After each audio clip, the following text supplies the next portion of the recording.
Blue Cross and Blue Shield companies formed out of a need to provide affordable health care to teachers, loggers, and miners.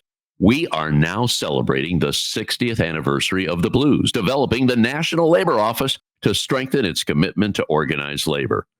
Blue Cross Blue Shield's National Labor Office remains focused on America's workers, advocating for affordable and equitable health care, partnering with strategic alliances to provide industry-leading products and services, and proudly serving more than 18 million unionized workers, retirees, and their families.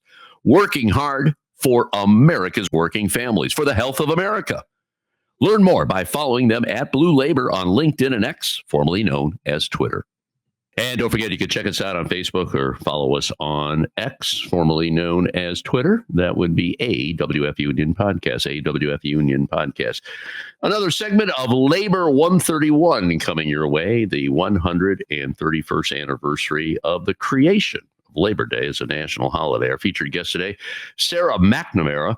Sarah is a historian whose writings examine the history of Latinos, women and gender, immigration, and labor in the United States. And she is an associate professor of history and Latino and Mexican American studies at Texas A&M University. She also likes to sing.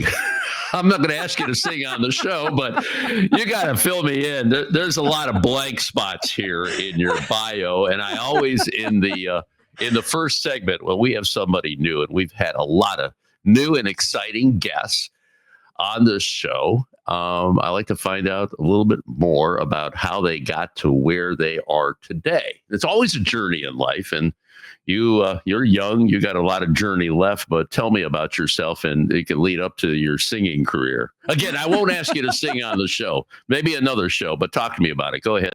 I feel like singing career is a very generous way to describe what I do once a week on a Tuesday.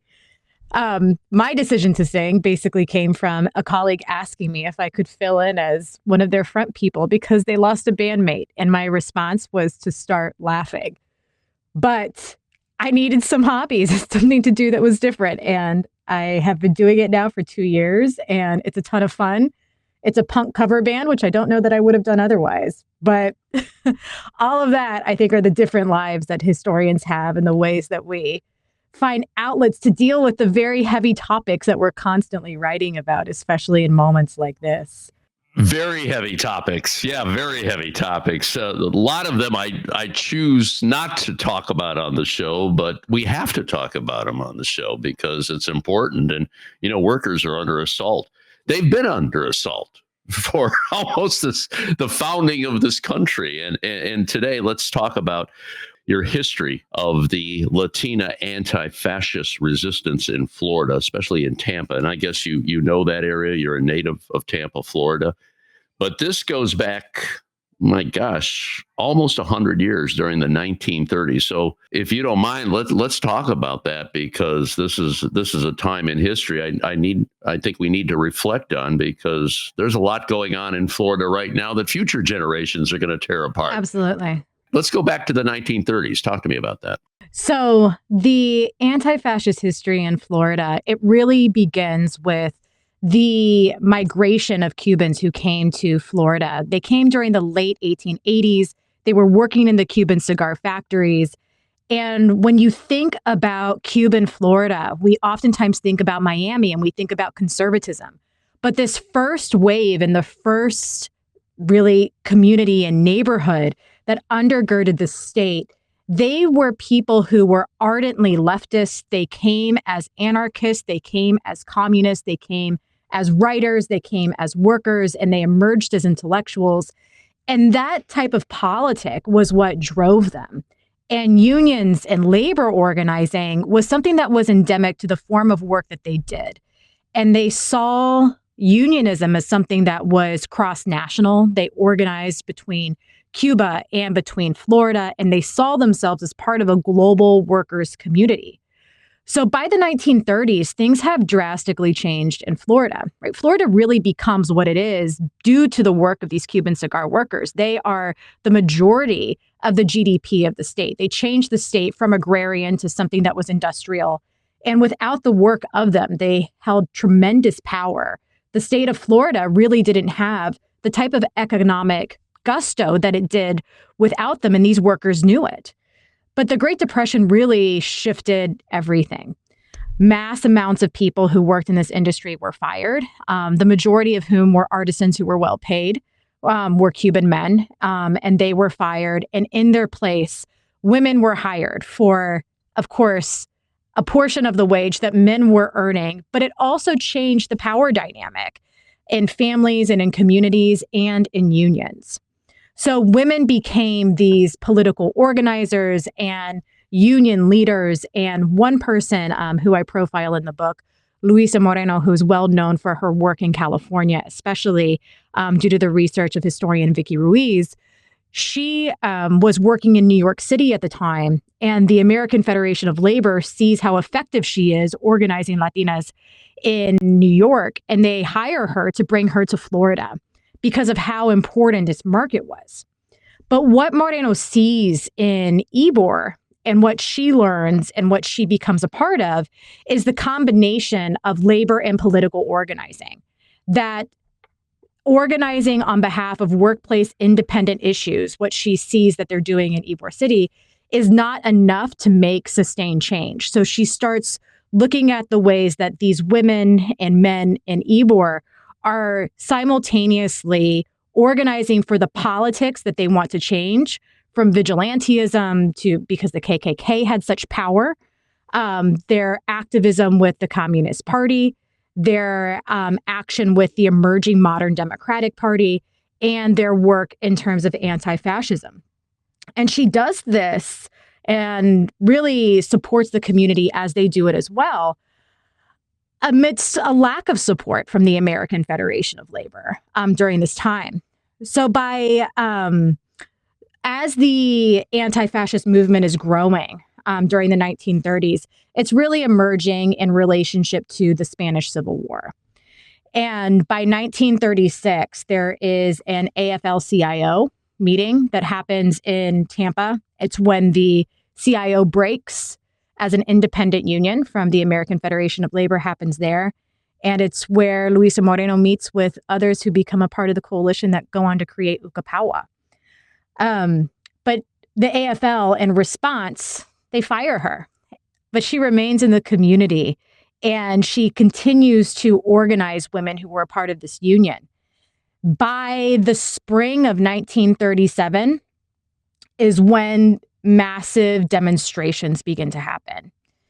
When Guernica is bombed at the end of April of 1937, 10 days later, there is a massive march of more than 7,000 Latinas and Latinos from Ybor City. It was a Latina-led march. And they marched from the core of Ybor City, it's called 7th Avenue, the main thoroughfare, all the way to the front steps of City Hall. And there they read a petition where they made demands that they were demanding that the mayor of the city of Tampa represent their political interests, represent their labor interests, and make a demand to the president of the United States to support the the democratically elected Spanish Republic, and to denounce anti-fascism to support anti-fascism broadly and denounce fascism both at home and abroad. So we don't always think about the South as a place where you have these moments of massive resistance, even though we as historians know that they existed. But I think remembering these, especially in moments like this, that we have been in political situations that mimic our present scenario, but that there have been people who fought in order to secure rights and to secure labor equity, to secure civil rights, and to secure human rights in really important ways. You mentioned the year 1937. You also mentioned the president, which was Roosevelt, FDR at the time. Mm-hmm. How did his administration respond to what was going on in Florida? I wish that I could sit here and say that his administration listened to all these things that these people were saying, and they were very active lobbyists. It wasn't just this one march. They marched annually. They organized about 2 times a year. They had picnics. They fundraised thousands of dollars, including sending ambulances, tons of clothing, volunteering. Some of these men from this community were a part of the Abraham Lincoln Brigade. But the Roosevelt administration did not respond by creating holistic support for anti-fascist resistance. And one of the things, I had a conversation not too long ago with on another podcast about this, and I could tell that the person was looking for this really uplifting story of like, if you mobilize in this one moment, that it's going to fix everything. And if we look at the long history of labor and look at the long history of civil rights and human rights, I think that's the wrong thing for us to be looking for the one action that's going to cause this, that's going to bring about a solution. Instead, it's about sustained resistance that happens for years and years and years that leads to changes that we hope to see, or the preservation, I guess, in our current moment, of this case, of civil rights and human rights and political rights and immigrant rights and all those that we can list that we see disappearing in this moment that really make change happen. That even against forms of rejection or not finding the support you want, that it doesn't mean that a movement is over. It means that you have to keep going. Sarah McNamara, our featured guest today on behalf of Labor 131, as we celebrate the 131st anniversary of the creation of Labor Day. She is an associate professor of history and Latino and Mexican American studies at Texas A&M University.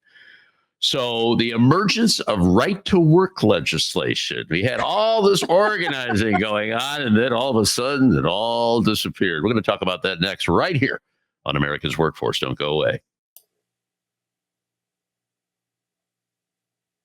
And don't forget, you can check us out on at least 5 platforms. That includes YouTube, Apple Podcasts, iHeartRadio, Spotify, and Pandora. And when you get an opportunity, here's what you do. Just sign up and receive our shows on a regular basis and give us a rating. We always appreciate those 5-star ratings, so please keep them coming. Once again, we're reflecting on Labor Day and the 131st anniversary of Labor Day, created as a national holiday by Grover Cleveland, 1894. And our featured guest today is Sarah McNamara. She is an associate professor of history and Latino and Mexican American studies at Texas A&M University. She's also author of a multi-award-winning book that's significant called Ybor City, Crucible of the Latina South, that came out in 2023, as well as numerous articles and essays. It's important that we take a look back into labor history and see what workers have done in years past to find out how we got to where we are today. We still got a lot of work to do. There's no yes, doubt about that. In Florida, like many states, is very, very red right now. But take me back again to the 1930s. You talked about the march of 7,000 Latinos. Many of them came from Cuba. And did you quantify how many Cubans came to the United States at that time, that migration, which started, I guess, like in the 1880s, something like that, right? It began in the 1880s. So Florida is a pretty interesting place by the time that you get to the 1930s, and especially Tampa. So Tampa is the major industrial center of the state by the 1930s. And by this point, it is a majority minority city. In other words, if you are combining Latinos as well as Black community members, that is the majority of the population of that city at that time. And it remained so well through the 1960s. So quantifying the numbers is not that difficult. I wasn't the first historian to write about Ybor City, which you're right. It's a part of the city of Tampa today. So by that point, we're looking at the height of the population was 30,000. And it went when Cubans started coming to the city of Tampa, there were fewer than 800 people who lived in what we would know as Tampa. So the population boom is based on immigration. The economy is based on immigration. The emergence of Florida's political power during this period is based on immigrant workers. But these are all people who had pretty much no political representation during this period. But they begin fighting for it. And labor unionism is the form through which they fight for their individualized rights, both in the United States as well as abroad, because they do see themselves as part of a more global community. And this happens during the 30s because this international form of labor that they were a part of, it begins to disintegrate. So you have large numbers of men who are unemployed. Women are constantly writing. They're writing about what does it mean to have a family that isn't bringing in enough of what they saw as a sufficient family wage. So they saw men's unemployment, men's inability to access WPA assistance, men's inability to be treated equally before these boards within the state of Florida as, to them, a form of fascism. And so as they're protesting things like the Spanish Civil War and the attacks on labor, the attacks on civil rights, the attacks on social processes, they see themselves experiencing the same thing in the United States, a place where they came initially to assist in the Cuban War for Independence, and a place where they stayed because they felt that the political ideologies that they had could foster in this place. And indeed, they did for generations. Mm-hmm. So they escape Cuba for a better life in America, and then America is going toward Cuba at the time. That kind of in a nutshell of what you just said. Talk to me about right to work legislation. And a lot of that happened, I think, post World War II. Here you had FDR, very, very pro-union. And a lot of that, from what I've been able to dig up, Eleanor was the one that kind of pushed him to the left on a lot of this stuff. No, absolutely. Yeah, especially on the social programs. And you got Frances Perkins, who was his labor secretary, the longest serving, and the first woman, female labor secretary. So we saw a lot of push toward progressive agendas. Let me put it that way. Now, when post World War II, talk to me about right to work and how that changed the landscape there. Absolutely. It completely changed many things within the state of Florida. So right to work legislation, Florida has an interesting relationship with labor, and I'll talk about that in a second. But right to work legislation specifically is enshrined in the Florida Constitution in 1943. So rather early when we think about the emergence of right to work legislation. And there was much debate and much resistance to this kind of restriction being a part of the Florida Constitution. But if we're even looking at the date in which it happens, the Constitution has changed. This is added to it.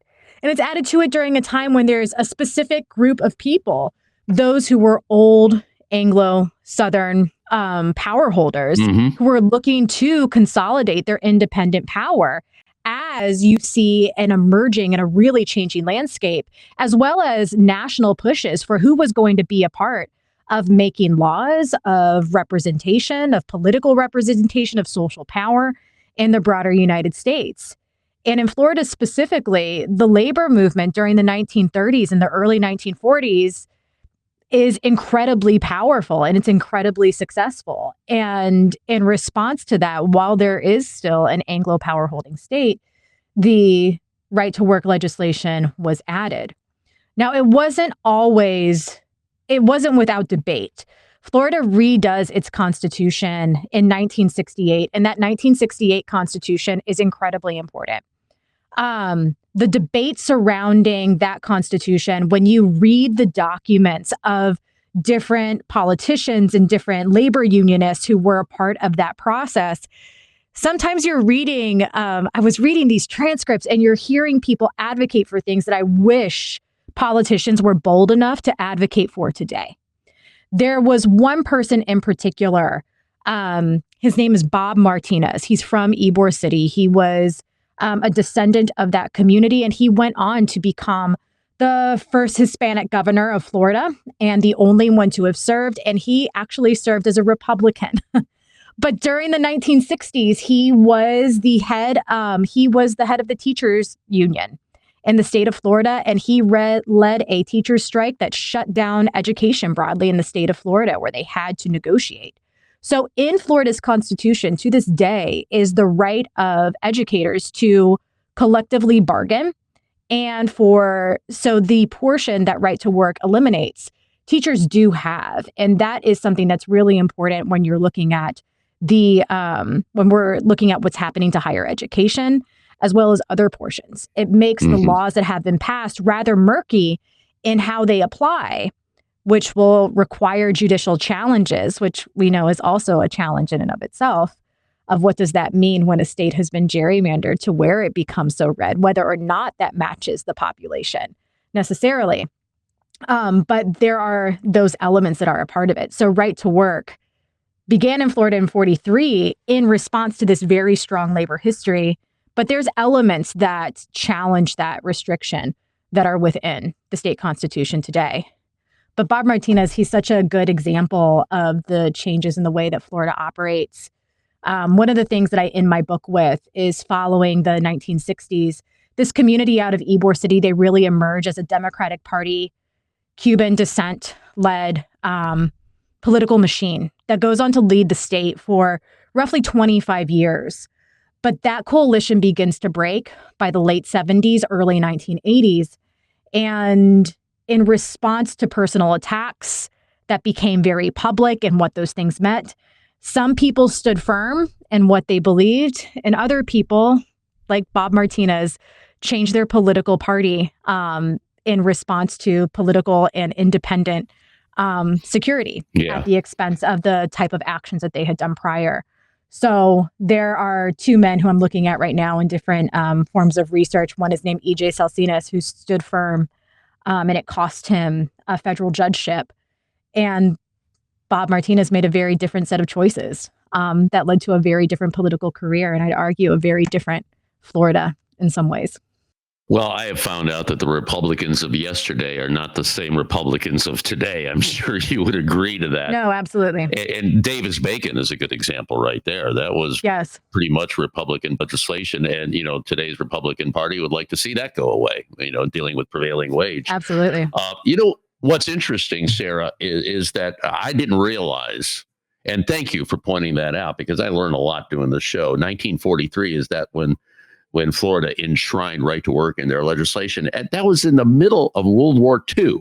I would assume that was by design, because nobody, and I hate to put it this way, nobody was looking. We're at a world war, and all of a sudden the politicians in Florida said, hey, let's go right to work. Mm-hmm. Nobody's going to really pay attention to this right now because everybody's overseas. Exactly. Was that part of the strategy, in your opinion? In part. Also part of what did patriotism look like becomes very much a part of the rhetoric in Florida, that if people are going on strike, then it's limiting the United States' ability to fight what is happening abroad. Right? Different types of restrictions of public workers wasn't uncommon in other places as well. Mm-hmm. But in Florida, that first step in 43, it's the first step that leads toward additional laws that follow in other years during the 1940s. And then it continues to be a part of discussion. Like, just as I mentioned, the 68 Constitution, one of the things that I find fascinating as I'm reading those documents is how confusing even the terminology is for some people. There was this testimony by a firefighter who I was reading, and it was 1967 as he's making these statements, and he's defending right to work, that it should be something that applies to everyone. But it's clear that as he's speaking, he thinks right to work is right to be a part of a union and the right to strike. He didn't understand what that was. And immediately following his testimony, the representative of the AFL-CIO stood up and illustrated their objection to the person's statement about right to work policy. So I think that's one of the elements that we can take away, is that the wording is confusing. The concept is confusing. If we're not like us who are on a podcast talking about labor, who are so excited, and all of the different people tuning in, where we could just geek out about all of these things and, show up to meetings and be really specific, remembering that oftentimes people don't really know, and they're relying on the title of something to tell them what this is. And people vote for, and at times are unaware that things are against their own individual interest. So when we're thinking about moments like the 30s and the 40s, the 60s, and I know that you've spoken to others who focus on the 1970s, thinking about what does it mean for unions to lose power? What does it mean for there to be a lack of a space where people are having active discussions about what these political movements mean? And instead, there's so much that's available publicly on Facebook, on Twitter, on Instagram, on these other platforms, but you get in a click of a moment what people used to spend an hour learning about. Yeah. And figuring out ways to breach forms of communication that bring people together to where there can be sustained knowledge in a way that is approachable, not isolating, not demeaning, is something that we have to think about if we're going to make sustained shifts. Sarah, I think that is the primary reason why podcasting is so popular right now, because while we still live in a soundbite society, you cannot get the information that you just delivered on this podcast in a soundbite. No. You can't do it. You just can't do it. You need to really, take the peels off the onion, unwind all that stuff to find out, what has happened in years past and why we need to change those rules from so many years ago. But this was a fascinating conversation. Sarah McNamara, our featured guest on behalf of Labor 131. She is a professor at Texas A&M University. How are your students accepting all of your lectures down there? That's a tough state, Texas. I have to ask you that before we wrap it up here today. In general, for years and years, my students have been very open-minded and willing to learn and all of these things.